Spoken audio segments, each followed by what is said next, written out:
الحمدللہ الذی ہدانا للاسلام والصلاۃ والسلام علی سید الخیر الانام۔ معزز سامعین کرام، بندہ ناچیز محمد اویس رضا سعدی چشتی جناب کی خدمت میں حاضر ہے۔ احباب ذی وقار، آج میں نے جناب کے سامنے جس موضوع پر گفتگو کرنی ہے وہ گفتگو انتہائی اہم ہے، لہٰذا احباب سے گزارش ہے کہ اس گفتگو کو مکمل سماعت ضرور کیجیے گا انشاءاللہ تعالی۔ بالخصوص وہ لوگ جو راہ حق کے متلاشی ہیں ان کو حق کی پہچان ہو جائے گی اور آج کے ان فتنوں سے وہ باخبر ضرور ہو جائیں گے۔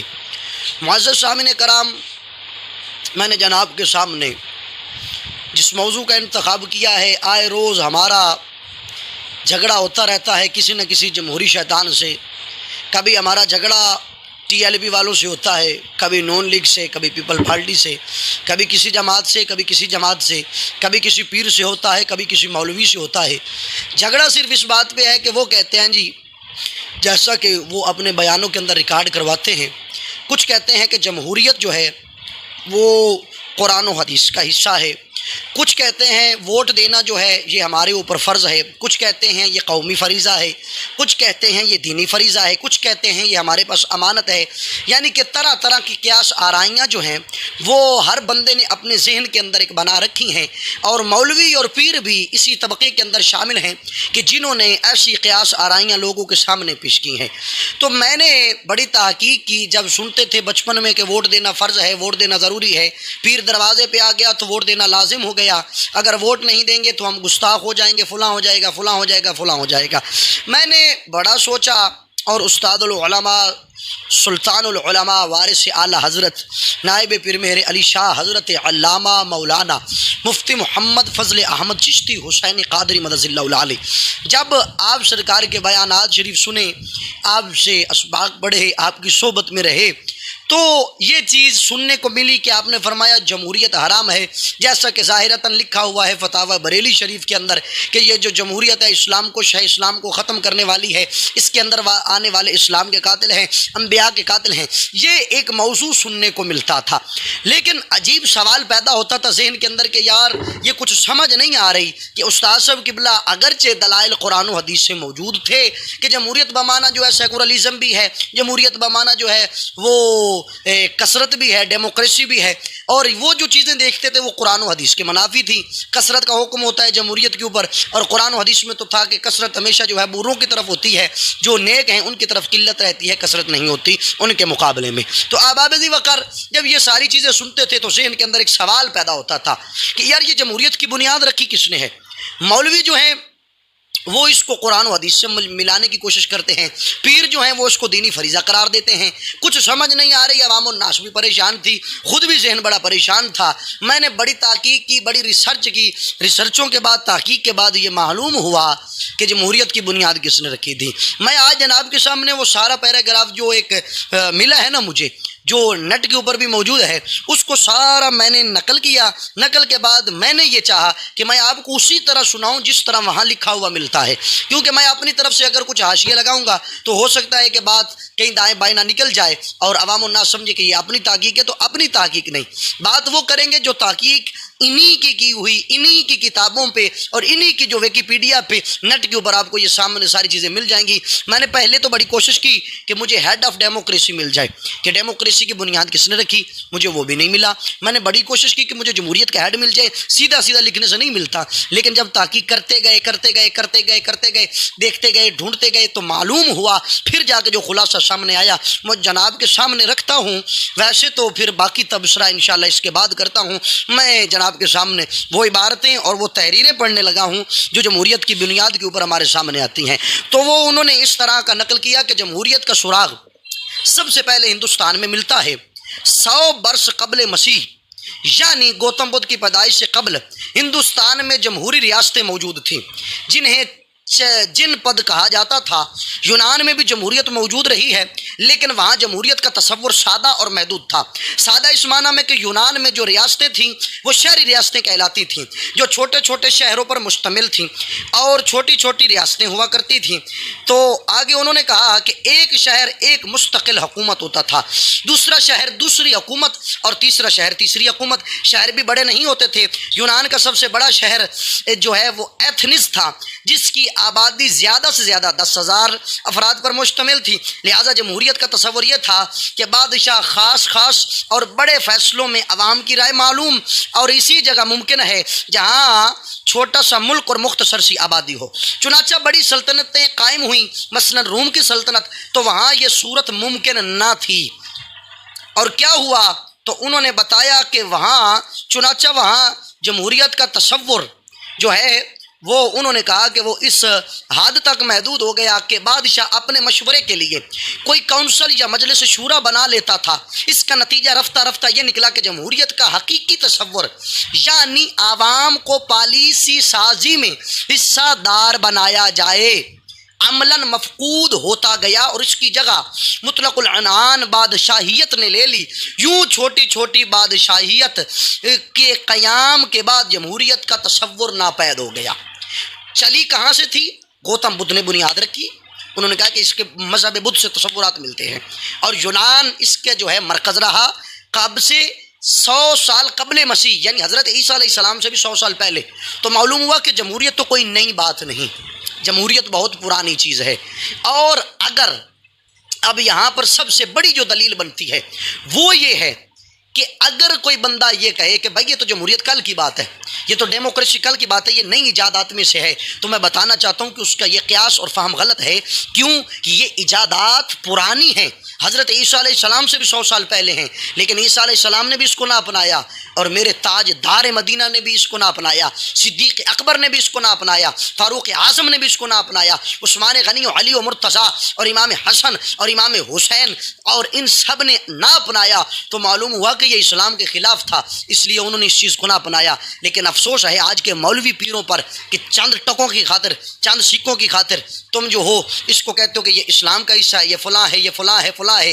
اب میں بتانے لگا ہوں کہ جو جمہوریت ہمارے درمیان موجود ہے اس کا جو ایک پہلو ہے وہ کیا ہے، اس کی بنیاد، اس کی ترمیم کب ہوئی، وہ میں جناب کے سامنے بیان کرنے لگا ہوں۔ انہوں نے کہا کہ نشاط ثانیہ ترمیم ہوئی 18ویں صدی عیسوی کے آغاز میں، اس کا تصور دوبارہ احیاء ہوا، یعنی یہ تصور جمہوریت کا دوبارہ اٹھایا گیا۔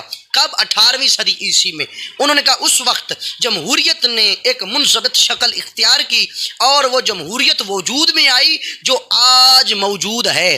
اس سے لبرل ڈیموکریسی اور اردو میں آزاد خیال جمہوریت سے تعبیر کیا جاتا ہے، اور جن مفکرین نے جمہوریت کی صورت گری کی اور جن کو آزاد خیال جمہوریت کا بانی سمجھا جاتا ہے وہ نمبر 1 والٹیئر، نمبر 2 مونٹیسکو اور نمبر 3 روسو ہیں۔ یہ تینوں فرانس کے فلسفی ہیں، اور انہی کے افکار و نظریات کے ذریعہ جمہوریت وجود پذیر ہوئی۔ بات سمجھ آ گئی؟ کیا سمجھ آئی؟ یہ جو جمہوریت انہوں نے کہا ترمیم ثانیہ 1800 عیسوی میں ہوئی، سن 1800 جسے کہتے ہیں، آج سن 2000 چل رہا ہے، 2022 ہے، سن 1800 عیسوی میں انہوں نے کہا اس کی ترمیم ثانیہ ہوئی۔ ترمیم ثانیہ یعنی ترمیم اول تو وہ تھی، پھر بعد میں ترمیم کی گئی اور یہ نشاط ثانیہ کہلائی۔ اور اس کے اندر کیا ہوا؟ اس کے اندر ان کا یہ جو موجودہ جمہوریت لبرل ڈیموکریسی، میں نے پہلے بھی کہا کہ اس کو ڈیموکریسی کہتے ہیں، لبرل ڈیموکریسی، انہوں نے کہا یہ جو وجود میں آئی آزاد خیال جمہوریت، مذہب کا تصور ہی نہیں، مذہب نام کی چیز ہی نہیں۔ تو پھر بھائی کچھ شرم آنی چاہیے ان مولویوں کو، کچھ شرم آنی چاہیے ان پیروں کو، کچھ شرم آنی چاہیے اس عوام الناس کے اس طبقے کو جو ان کو اپنا راہبر بنائے بیٹھے ہیں، جو کہتے ہیں ووٹ دینا فرض ہے۔ اور خدا کا خوف کرو بھائی، تمہیں شرم نہیں آتی؟ اللہ رسول کا ڈر نہیں ہے تمہارے دل کے اندر؟ اس کی ترمیم جو ہے لبرل، وہ کہہ رہے ہیں یہ آزاد خیال ہے، تم اس کو قرآن کی طرف منسوب کرتے ہو۔ وہ کہتے ہیں یہ آزاد خیال ہے، تم اسے حضور پاک کی حدیث کی طرف منسلک کرتے ہو۔ تم کہتے ہو آزاد خیال ہے، تم کہتے ہو ووٹ دینا فرض ہے۔ کچھ شرم و حیا ہے؟ پھر آگے انہوں نے کیا کہا؟ تمہاری کی جو زندگی بھر یہ تحریک بلیک ہو چاہے جس پارٹی کا جو طبقہ مرضی ہو، جو بھی جمہوریت میں داخل ہوا، جو گزر گئے، جو آئے ہیں، ان سبھی کے لیے یہ بات ہے۔ جو اس کو جنت کا ٹکٹ کہتے تھے، جو کہتے تھے فرانس کا سفیر باہر نکالو، کیوں جی فرانس گستاخ ہے؟ اور بھائی کچھ عقل و حیا ہونی چاہیے کہ فرانس کا سفیر تو قبول نہیں، اور یہ جو انہوں نے کہا ہے کہ جمہوریت کا بانی جنہیں سمجھا جاتا ہے وہ کیا ہے؟ نمبر 1 ویلٹیئر تھا، نمبر 2 مونٹیسکو تھا، نمبر 3 روسو تھا، اور یہ تینوں فرانس کے فلاسفر تھے، فرانس کے فلسفی تھے۔ انہوں نے کہا کہ یہ تینوں فرانس کے فلسفی ہیں، اور فرانس کی جو ہے سفیر قبول نہیں، کیوں؟ جو گستاخ ہیں۔ تو فرانس کی جمہوریت قبول کیسے ہے؟ اسی منبر رسول پر بیٹھ کر تم اسی جمہوریت کی ترویج کے لیے تم بھی، تمہارے بڑے بھی اس کا اعلان کرتے رہے کہ بھائی یہ حق ہے، یہ جنت کا ٹکٹ ہے، یہ فلاں ہے، یہ فلاں ہے، یہ فلاں ہے۔ تو یہ ساری چیزوں جو انہوں نے بیان کی ہیں، تو مجھے یہ بتاؤ کہ اب تمہارے بڑے کو ہم کیا کہیں گے؟ مجھے یہ بتاؤ کہ تمہارے چھوٹے کو ہم کیا کہیں گے؟ مجھے یہ بتاؤ کہ تمہارے راہبروں اور لیڈروں کو ہم کیا کہیں گے؟ تو یہ ساری باتیں جو ہیں ایک طرف ہو گئی، اور تم جو ہو اس کو جنت کا ٹکٹ کبھی کہتے ہو، کبھی راہ نجات کہتے ہو، اور وہ تمہارا بڑا تو اس حد تک کہہ گیا کہ جو صحابہ کام نہیں کر سکے وہ تم ووٹ دے کر کر سکتے ہو۔ کچھ خدا رسول کا خوف ہونا چاہیے، کچھ شرم و حیا ہونی چاہیے۔ یہ بلی تھیلے سے باہر آ گئی۔ تم کہتے تھے یہ فلاں ہے، یہ فلاں ہے، کوئی کہتا تھا یہ پیر کا فرض ہے، کوئی کہتا تھا ووٹ دینا یہ جو نبی کا فرض ہے، کوئی کہتا تھا ہمارے اوپر فرض ہے، نہیں دیں گے تو ہم کافر ہو جائیں گے، مرتد ہو جائیں گے، مشرک ہو جائیں گے، شرک ہو جائے گا، فلاں ہو جائے گا، فلاں ہو جائے گا۔ اور بھائی جو نظریہ اور ایجنڈا ہم نے اٹھایا تھا کہ ووٹ لینا بھی کفر ہے، ووٹ دینا بھی کفر ہے، تو آج ہم نے ثابت کر دیا اس کے بانی کافر ہیں۔ بانی ترمیم ثانیہ کے اندر والٹیئر، مونٹیسکو اور روسو ہیں۔ ترمیم اول جو اس کی ہوئی تھی، جو نشاط اول کہہ لیں، یا اس کی بنیاد جو ہے وہ گوتم بدھ نے رکھی اور یونانیوں نے مل کر رکھی۔ بنیاد وہاں سے چلی، وہ بھی ہندو وہ بھی کافر، یہ بھی ہندو یہ بھی کافر، ترمیم ثانیہ کرنے والے یہ بھی کافر۔ اب ظاہری سی بات ہے جو جس قوم کی مشابہت کرے گا، جس قوم کے بتائے ہوئے رستے پہ چلے گا، تو وہ اسی قوم کا شمار ہوگا، کیونکہ من تشبہ بقوم فہو منہم۔ اس کا مطلب یہ ہے کہ جس نے جس قوم کی مشابہت کی وہ اسی رستے پہ چلا۔ اب جس نے والٹیئر، مونٹیسکو اور روسو کی جو مشابہت کی، جو ووٹنگ اور جمہوریت والی تھی اور لبرل والی تھی، چونکہ لبرل تو تم ثابت ہو چکے ہو کہ عیسائیوں کے ساتھ بھی اتحاد، وابیوں، دیوبندیوں، صلح کلیت، وہ تو ایک الگ پہلو جا رہا، ہم اس طرف آنا نہیں چاہتے۔ ہم نے تو بنیاد بتائی ہے، ہم نے تو یہ بتا دیا کہ جو بھی اس کے اندر آئے گا، وہ پیر ہو، مولوی ہو، مفتی ہو، مفکر اسلام ہو، جو مرضی ہو، اگر وہ ووٹوں کے اندر آ گیا تو وہ بندہ دائرہ اسلام سے خارج ہے۔ کیوں؟ اس کی بنیاد رکھنے والے جو فرانس کے فلاسفر ہیں، انہوں نے ترمیم ثانیہ کر کے یہ جو موجودہ لبرل ڈیموکریسی ہے یہ انہوں نے دی ہے۔ اگر وہ گستاخ ہیں، اور یقیناً ہیں، ہم ان کی گستاخی میں شک نہیں کرتے، اگر وہ گستاخ ہیں تمہارے نزدیک، ٹھیک ہے، ان کا سفیر نکالنا ضروری ہے، ان کے ساتھ بائیکاٹ ضروری ہے، تو ان کی جمہوریت کو گھر میں رکھنا کیسے جائز ہو سکتا ہے؟ کیا وہ جو ضروری نہیں کہ جمہوریت کا انکار کیا جائے کہ بھائی یہ فرانس سے آئی ہے، ہم اس کو مانتے ہی نہیں؟ تو آج پیارے بھائیوں، معزز سامعین کرام، معلوم ہو گیا کہ جمہوریت کا بانی کون تھا، یہ بنیاد کیسے رکھی گئی۔ یہ سارا پہلو جو ہے میں نے تمہارے سامنے بیان کر دیا ہے کہ یہ جمہوریت کی بنیاد کیسے رکھی گئی۔ ترمیم اول کہاں ہوئی، ترمیم ثانیہ کہاں ہوئی، نشاط اول کہاں ہے، نشاط ثانیہ کہاں ہے، یہ سارا کچھ ہے۔ اور یہ جو سن 1800 کے اندر، پھر میں وہی نام لیتا ہوں، والٹیئر، مونٹیسکو اور روسو، انہوں نے موجودہ جمہوریت لبرل ڈیموکریسی جو ہے یہ ہمارے تک پہنچائی ہے۔ اور جو پیر مولوی اس کے اندر جائے گا وہ والٹیئر، مونٹیسکو اور روسو کے نظریات کو مانے گا، اور جو ان کے نظریات کو مانے گا تو وہ ظاہری سی بات ہے وہ تو خدا رسول سے قطع تعلق ہوا۔ کیوں؟ قرآن کے اندر اللہ رب العزت نے فرمایا کافر اس وقت تک تم سے راضی نہیں ہو سکتے جب تک وہ تمہیں اپنے جیسا نہ بنا لیں یا تمہیں دین اسلام سے دور نہ کر دیں۔ اور پھر فرمایا کہ کافر اس وقت تک بھی خوش نہیں ہو سکتے جب تک وہ تمہیں تمہارے دین سے نہ پھیر لیں۔ تو معلوم ہوا کہ اگر ان کے بتائے ہوئے طریقے، اور آج وہ اتنا سارا کچھ جمہوریت کے لیے کر رہے ہیں، ڈیموکریسی کے لیے IMF قرضے دے رہا ہے، ڈیموکریسی کے لیے، جمہوریت کے قیام کے لیے افغانستان کے اندر انہوں نے بچے مار دیے، 100 سال تک انہوں نے مسلمانوں کا قتل عام کیا، تو یہ جمہوریت اتنی پیاری تو انہیں ہے نا۔